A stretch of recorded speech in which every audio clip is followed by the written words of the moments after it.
मंगलम भगवान विष्णु मंगलम गरुड़ाध्वज मंगलम पुंडरीकाक्षम मंगलनाय स्तनो हरि।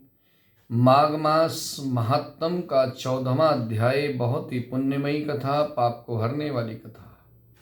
उसके उपरांत कार्तवीर्य बोले, हे विप्रश्रेष्ठ, हे सुवर्त, किस कारण से माघ स्नान का बड़ा प्रभाव कहा आपने कि माघ स्नान का बहुत बड़ा प्रभाव होता है। और एक वैश्य माघ स्नान के पुण्य के प्रभाव से पापों से छूट करके दूसरे के साथ स्वर्ग में कैसे चला गया, उसका वर्णन कृपा करके मुझसे बताइए। दत्तात्रेय जी ने कहा कि हे पुरुषोत्तम, जल स्वभाव से ही उज्जवल, निर्मल, शुद्ध, सफेद, मलनाशक, पापों को धोने वाला होता है। प्राणियों का पोषण करने वाला जीवन तारक तथा नारायण देव है। ग्रहों में सूर्य तथा नक्षत्रों में चंद्रमा की तरह उत्तम सब कार्य के लिए माघ का महीना अति पवित्र महीना है। मकर का सूर्य यानी कि जब सूर्य मकर राशि में प्रवेश करते हैं तो माघ का महीना प्रारंभ होता है। माघ के महीने में प्रातःकाल के समय में गाय के पैर डूबने योग्य जल में भी स्नान करने से पाप नष्ट हो जाते हैं और स्वर्ग मिल जाता है।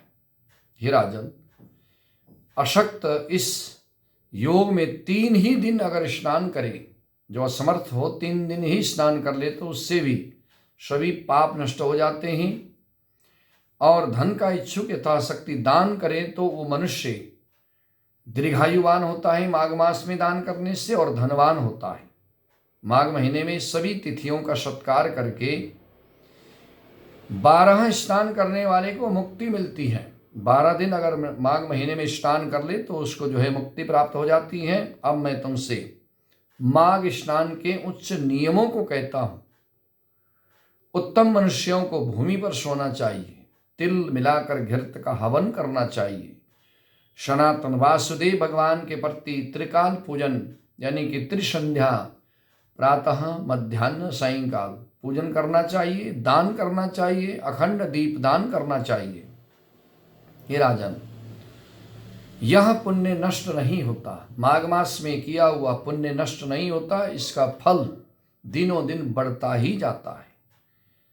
माघ महीने के अंत में हे राजन, ब्राह्मणों को यथाशक्ति भोजन करावें, दक्षिणा दें, एकादशी के नियम से माघ स्नान का उद्यापन करें।